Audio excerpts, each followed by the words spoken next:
अगर आप 2025 matric board परीक्षा की तैयारी कर रहे हैं तो आज आपका चैप्टर 1 के सारे डॉट्स, सारे प्रॉब्लम्स और सारे भी ऑब्जेक्टिव क्वेश्चंस बताने वाले हैं।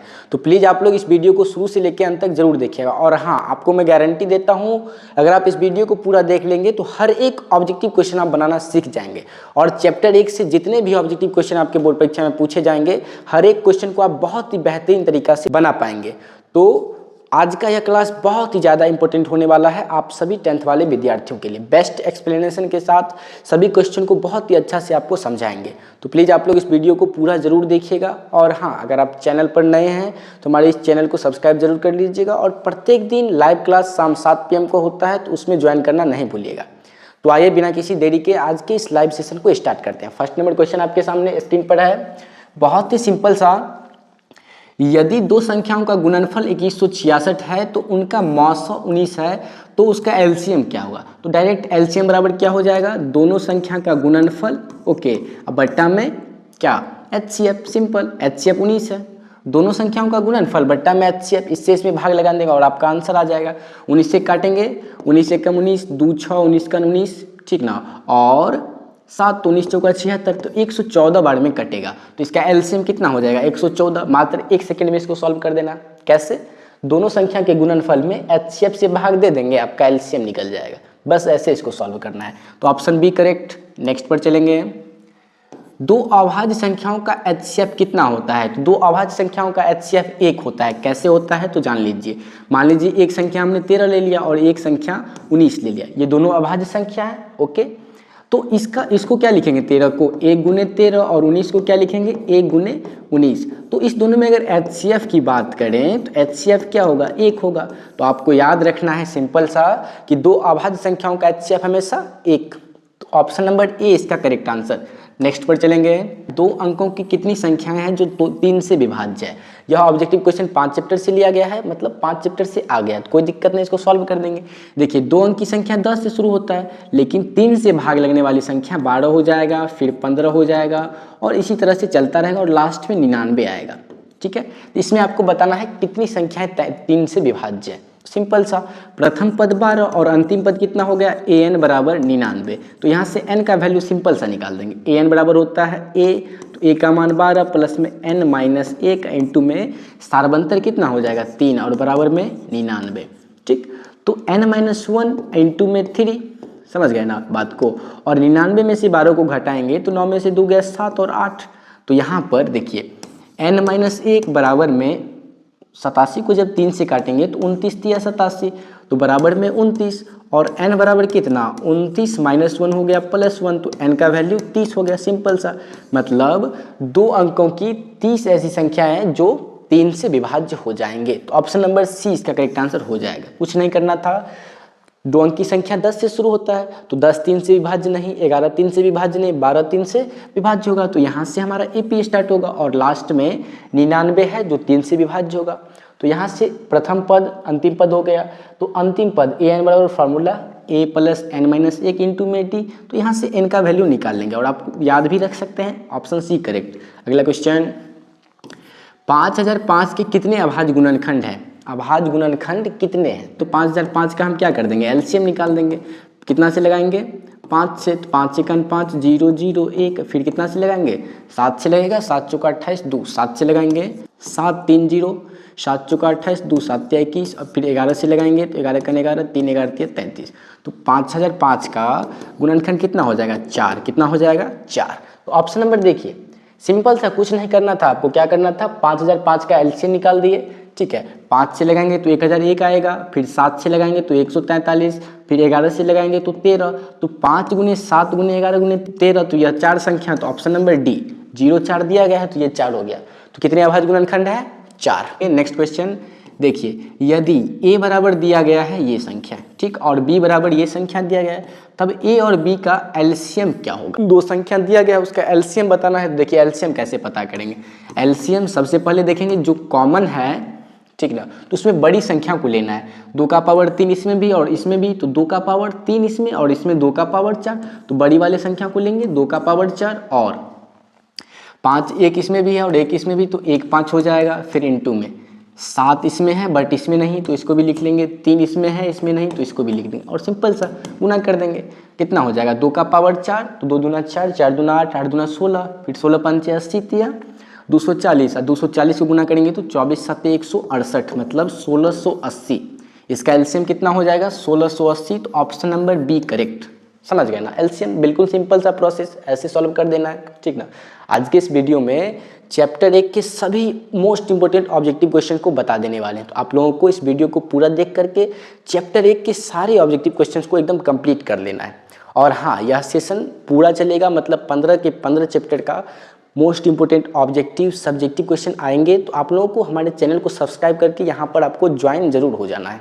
ओके, अगला क्वेश्चन आपके सामने देखिए, 27, 35, 13 और 56 में से कौन सी संख्या है जो अभाज्य संख्या है। सिंपल सा, 27 3 और 9 से विभाज्य है, 35 5 और 7 से विभाज्य है, 56 2 से विभाज्य, 28 से मतलब बहुत सारी संख्या से विभाज्य है, और 13 एक ऐसी संख्या है जो खुद से एक और स्वयं के अलावा किसी और संख्या से नहीं विभाजित, तो 13 इज अभाज्य संख्या। Option C correct. ओके, अगला क्वेश्चन, दो लगातार संख्याओं का एचसीएफ क्या होता है। दो लगातार संख्याओं, मान लीजिए जैसे 9 10 हो गया, तो 9 10 का एचसीएफ क्या होगा 1 होगा। ओके, सिंपल सा आपको याद रखना है, दो लगातार संख्याओं का एचसीएफ 1 होता है। ओके, पर आपको याद रखना क्या, सबसे छोटी अभाज्य संख्या का एचसीएफ 2 हो जाएगा। सिंपल सा, ऑप्शन बी करेक्ट आंसर। अगला क्वेश्चन देखिए, दो क्रमिक सम संख्याओं का एचसीएफ क्या होगा। दो क्रमिक सम संख्या, मान लीजिए 4 और 6 दो क्रमिक सम संख्या है, तो 4 को क्या लिख सकते हैं 2 गुने 2 और 6 को 2 गुने 3। तो आपको हमेशा याद रखना है दो क्रमिक सम संख्याओं का एचसीएफ हमेशा 2 होगा। कितना होगा 2, मतलब ऑप्शन नंबर डी इसका करेक्ट आंसर। ओके, बिल्कुल सिंपल सा। नेक्स्ट क्वेश्चन देखिए, निम्नलिखित में से कौन सी संख्या अपरिमेय संख्या है। परिमेय और अपरिमेय संख्या वाले सवाल बहुत बोर्ड परीक्षा में पूछे जाते हैं, तो आपको एकदम बारीकी से समझ लेना है। अपरिमेय संख्या का बात कर रहा है ना, रूट 64 का वर्गमूल निकालेंगे तो 8, ये बन गया परिमेय। रूट 9 है, इसका भी वर्गमूल 3 निकल जाएगा। देखिए रूट 1 इसका 1, फिर 25 का वर्गमूल 5, तो 5 1 6, ये भी परिमेय संख्या हो गए। तो ऑप्शन नंबर ए बचे ना, तो ऑप्शन नंबर ए ही क्या हो जाएगा अपरिमेय संख्या। रूट 23 जिसका वर्गमूल नहीं निकलेगा, सिंपल सा, जो कि आप समझ गए। अगला क्वेश्चन देखिए, 2 10 और 20 के एलसीएम और एचसीएफ का अनुपात बताना है। तो एलसीएम 2 10 और 20। ओके, 2 को लिखेंगे बाबू 2 को 2, 10 को लिखेंगे 2 गुने 5 और 20 को क्या लिखेंगे 2 गुने 2 गुने 5। ठीक, देखेंगे हम लोग क्या एचसीएफ क्या हो जाएगा, जो सभी में है तो एचसीएफ बराबर 2 हो जाएगा, ठीक ना। और एलसीएम कितना हो जाएगा, एलसीएम एचसीएफ में पहले जो आया उसको, एचसीएफ ये आ चुका है और बचा क्या 2, और फिर गुने में ये दोनों 5 का 1 5, तो 2 दूना 4 5 20। तो पहले एलसीएम पूछा जा रहा है ना, एलसीएम, तो एलसीएम को ऊपर में रखेंगे और एचसीएफ को नीचे में, तो बट्टा 2, 10 दूना 20, तो कितना हो जाएगा 10 बट्टा 1, तो 10 अनुपात 1, कितना हो जाएगा 10 अनुपात 1, ठीक ना। न कि आपको 1 अनुपात 10 लिख देना है। पहले एलसीएम, तो एलसीएम को ऊपर में रखेंगे और एचसीएफ नीचे में, तो एचसीएफ को नीचे में रखेंगे, तो यहाँ से हो जाएगा 10 अनुपात 1। Option number C correct answer. ठीक, अगले क्वेश्चन पर चलेंगे। नेक्स्ट देखिए, 65 तथा 117 का एचसीएफ इतना के रूप में हो तो एम का मान होगा। सिंपल सा है, देखिए दो संख्या दिया गया है ना, 65 और 117 है। कितना है 65 और 117। 65 को जब लिखेंगे तो 13 5 65 और 117 को 13 नमा 117। तो यहाँ से सबसे पहले समझ लीजिए इस दोनों संख्या से एचसीएफ क्या हो जाएगा, एचसीएफ 13, समझ गए ना। लेकिन एचसीएफ क्वेश्चन में दिया गया है 65m माइनस में 117।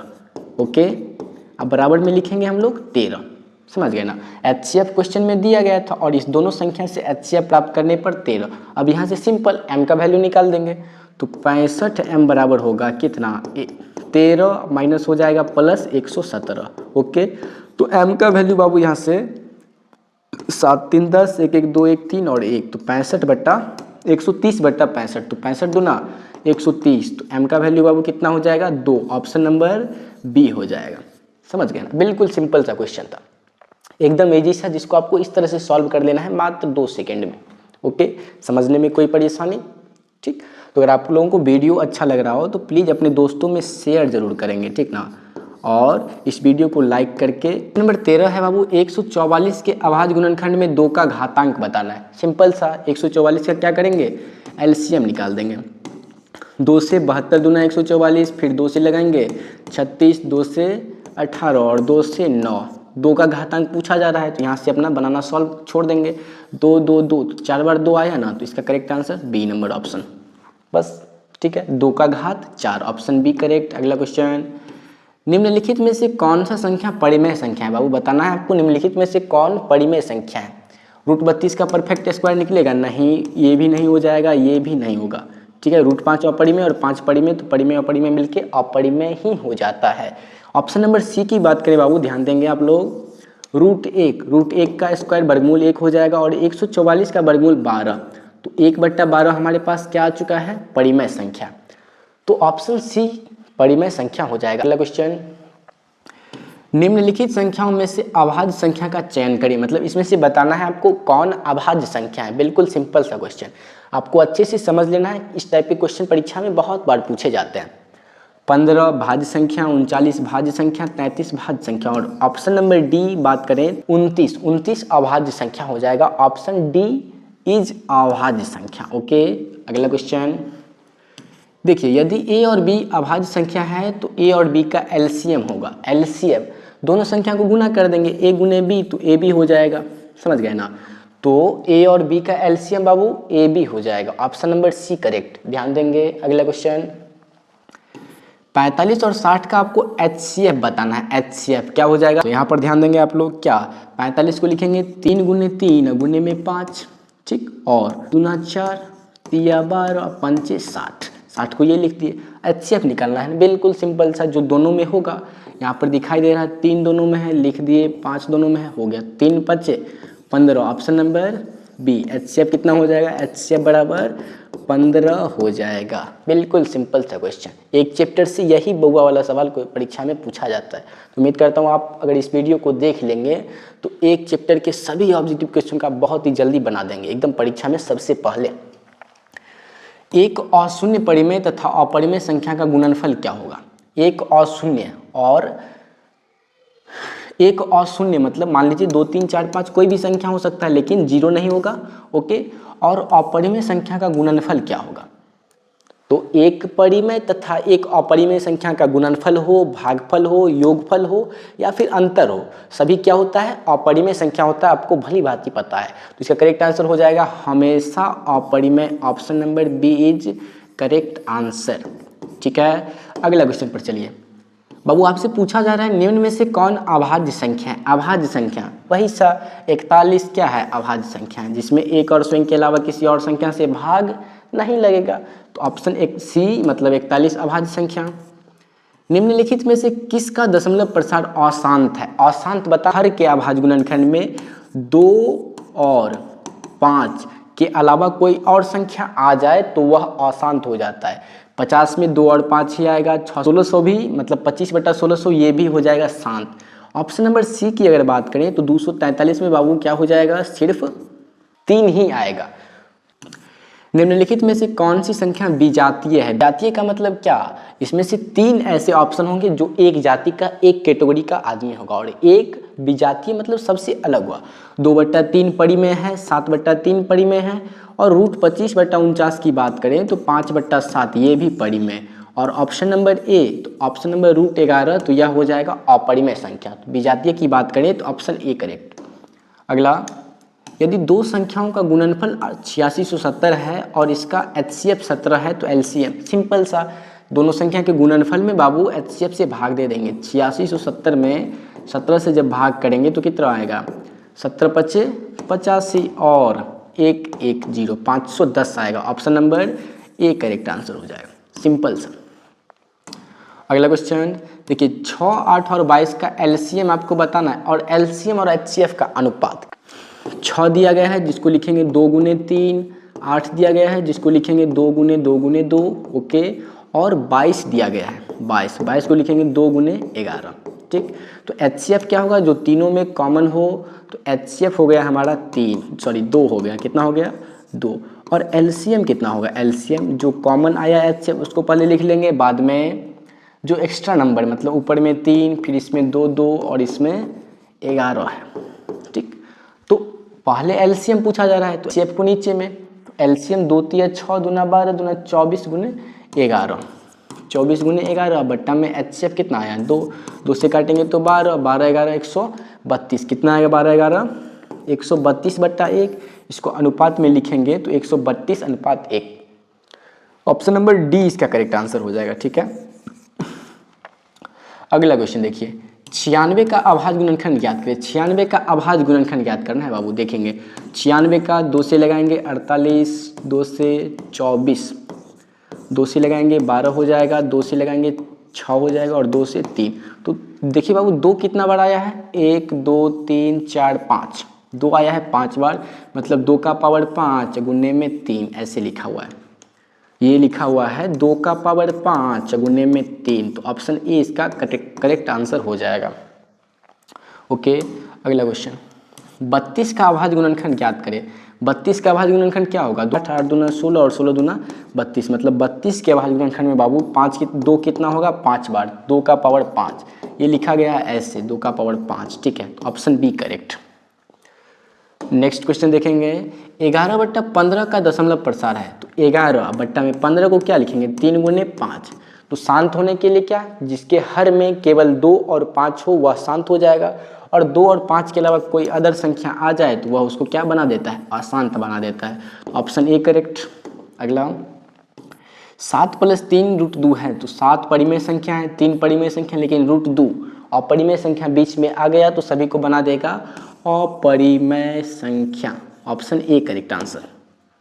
अगला क्वेश्चन ध्यान देंगे, निम्नलिखित में से कौन संख्या परिमेय संख्या है। परिमेय संख्या बाबू जिसका क्या, जिसमें रूट नहीं लगा हो, तो √3 9 को अगर आप ध्यान देंगे तो वर्गमूल 3/1 आएगा जो कि परिमेय बन चुका है। ऑप्शन सी, और बाद बाकी ए बी और डी क्या हो जाएगा अपरिमेय संख्या, अपरिमेय संख्या, क्योंकि ये रूट के अंदर में है। इसके 0 और 50 के बीच विषम संख्याओं की संख्या कितनी है, विषम संख्या, तो आधा सम आधा विषम, तो 50 में 25 हो जाएगा सम और 25 विषम संख्या, तो ऑप्शन बी करेक्ट। अगला क्वेश्चन, 0 और 100 के बीच विषम संख्याओं की संख्या कितनी है, वही बात फिर आधा सम और आधा विषम, तो 50 सम संख्या और 50 विषम संख्या, तो ऑप्शन बी करेक्ट आंसर। अगला पर चलेंगे, नेक्स्ट, 0 और 25 के बीच विषम संख्या की संख्या कितनी है, 0 और 25 के बीच 12, ऑप्शन बी याद रखना है। अगला क्वेश्चन देखिए, 5 15 और 20 के एलसीएम और एचसीएफ का अनुपात क्या होगा 5 15 और 20, 5 है तो लिखेंगे 5 को 1 गुने 5, ओके, 15 है तो 15 को लिखेंगे 3 गुने 5, ठीक ना, और 20 है तो 20 को लिखेंगे 2 गुने 5, ठीक ना। तो एचसीएफ और एलसीएम, तो एचसीएफ को नीचे में रखना है, एचसीएफ सभी में 5 कॉमन हो जाएगा तो नीचे में रहेगा, और एलसीएम हो जाएगा 2 दूना 4 तिया 12, 12 पंचे 60, ठीक है, तो 5 से इसको काटेंगे तो 12, तो 12:1, ऑप्शन नंबर ए इसका करेक्ट आंसर हो जाएगा 12:1। अगला पर आएंगे, देखिए निम्नलिखित संख्याओं में से परिमेय संख्या का पहचान करें। निम्नलिखित में से कौन परिमेय संख्या है, तो ऑप्शन नंबर डी आपको दिख रहा है, जिसका वर्गमूल निकालेंगे तो 5 और ये हो जाएगा परिमेय संख्या।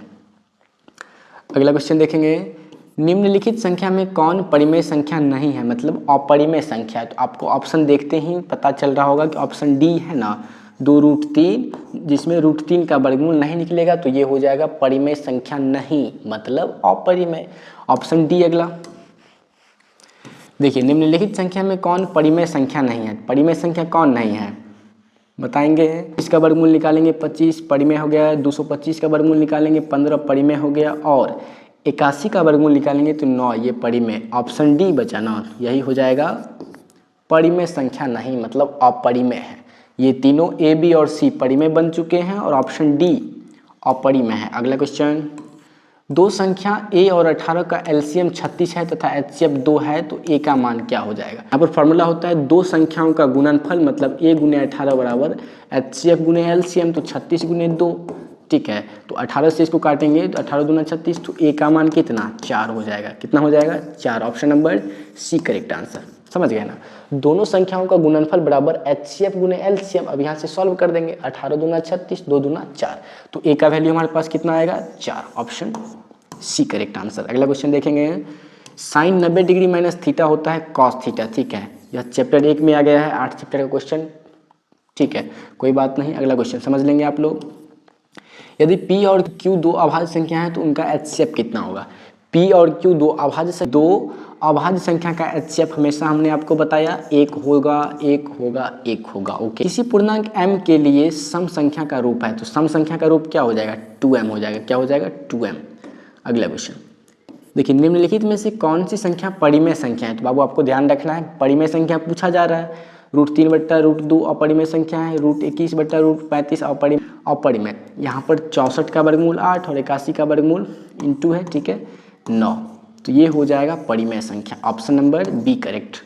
अगला पढ़ाएंगे, निम्नलिखित में से किसका दशमलव प्रसार शांत है? तो जिसके हर के अभाज्य गुणनखंड में 2 और 5 हो।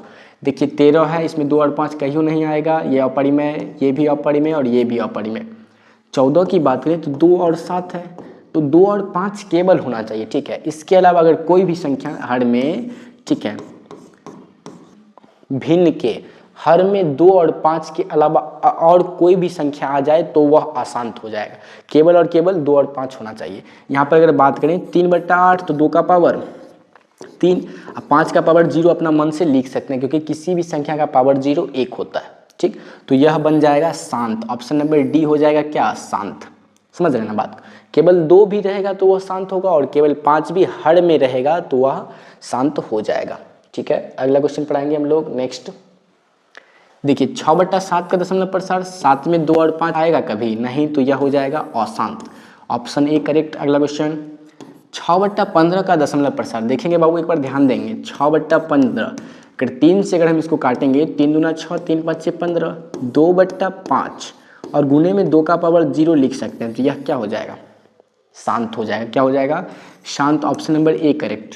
अगला क्वेश्चन पढ़ाएंगे बाबू, 4 माइनस √3 क्या है? 4 परिमेय, लेकिन √3 आ गया अपरिमेय, तो यह क्या बना देगा? दोनों संख्या हो जाएंगे अपरिमेय संख्या, ऑप्शन सी करेक्ट। अगला क्वेश्चन, निम्नलिखित में से कौन सी अभाज्य संख्या है बाबू? अभाज्य संख्या बताना है। देखिए 51 17 × 51 भाज्य हो गया, 81 9 9 81 भाज्य 13 69 23 × 69। तो 61 की बात करें तो एक और स्वयं के अलावा किसी संख्या से विभाज्य नहीं होगा, तो 61 हो जाएगा अभाज्य संख्या। दो परिमेय संख्याओं के बीच कितना परिमेय संख्या हो सकती है? तो दो परिमेय संख्याओं के बीच अनंत अपरिमेय संख्या हो सकती है, आपको ये याद रखना है, ऑप्शन नंबर सी।